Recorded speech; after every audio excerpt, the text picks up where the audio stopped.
It may feel like the distant past now, but it was only 3 days ago that the U.S. government was on the brink of disaster. The country was hanging on a ledge as it neared closer and closer to defaulting on its trillion-dollar debt, a default that could have triggered an economic collapse and reinvigorated a global financial meltdown.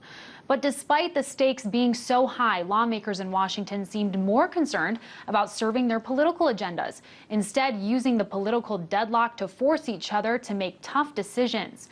It's a crisis-driven approach that President Obama called attention to earlier this week. I want to thank the leadership for coming together and getting this done.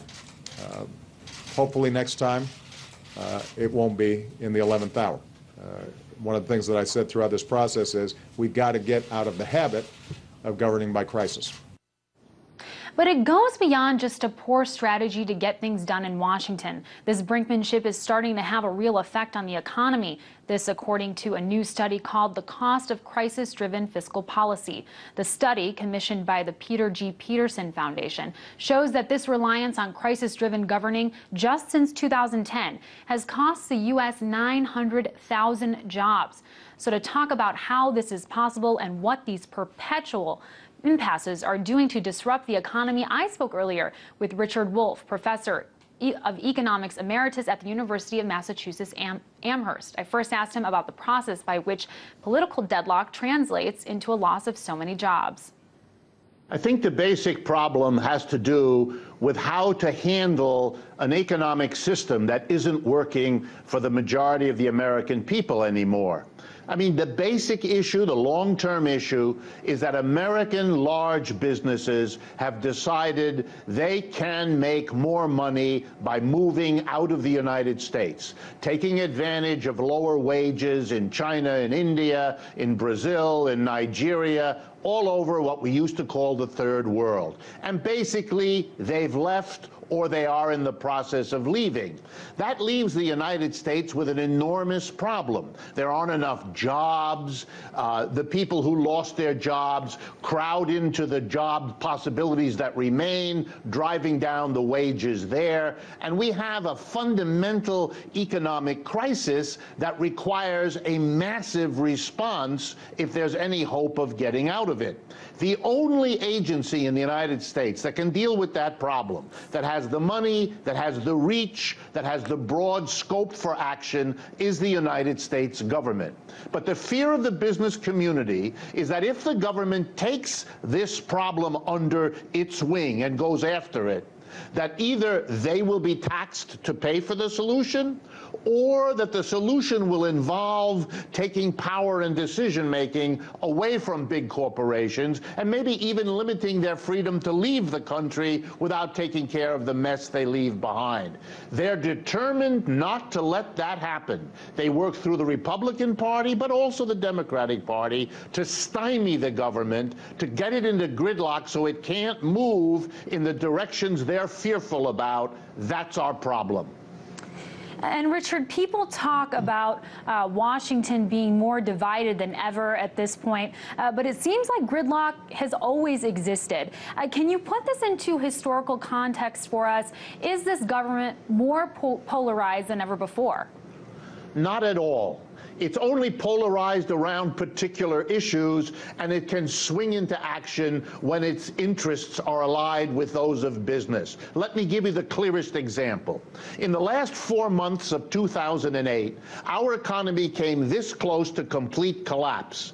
That's the period of time beginning with the bankruptcy of Lehman Brothers in New York and the cascade of disaster.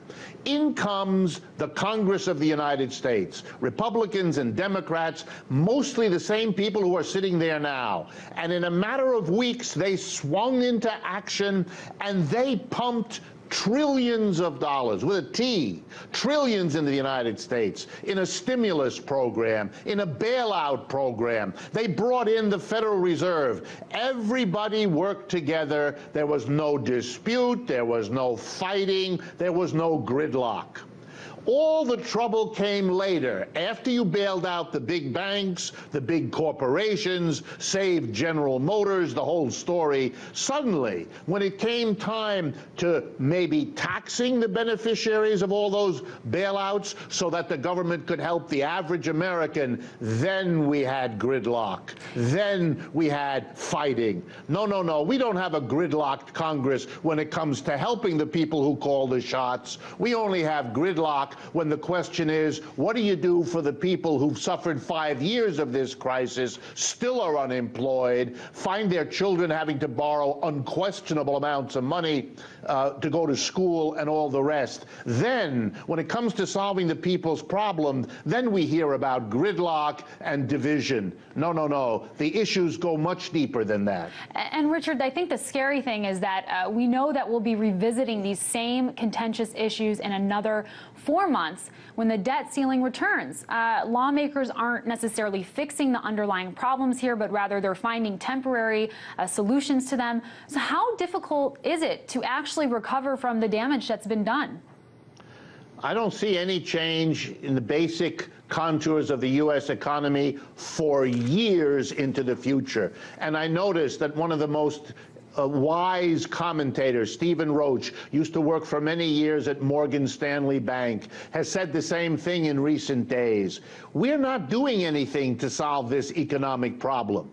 We're patching it over with a little bit of fix it here and there. We've made our commitment to bail out the big corporations. We thought as a nation that the bailout would lead the banks to lend money to businesses and people so we could recoup our economy. They did no such thing. The big corporations keep leaving. We have a political system that is subservient to the people who run our economic system. And the truth of it is, unless and until we face that we're dealing with the people who run our big corporations and we have to change how they work and the decisions they make, so long as we don't face that, we'll be dealing with their puppets, their tools in the United States Congress and the White House too, and they will give us lots of political theater, lots of raw material for news stories, but they will not give us real movement or decision making because they're held in check by subservience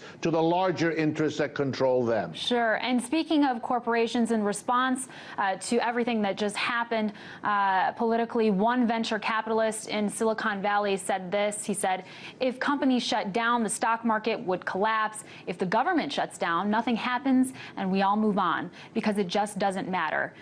What's your take on that? Well, I think there's a point to it all. I mean, it matters. You know, there were hundreds of thousands of people who lost their jobs for a few days. There were businesses that therefore had no customers. There were all kinds of hardships when the government doesn't do the thousands of things we needed to do. So I wouldn't underestimate that importance. I wouldn't also underestimate the enormous significance for the rest of the world that used to look upon the United States as the bastion of capitalist calm, of capitalist functionality, a safe place to invest your money.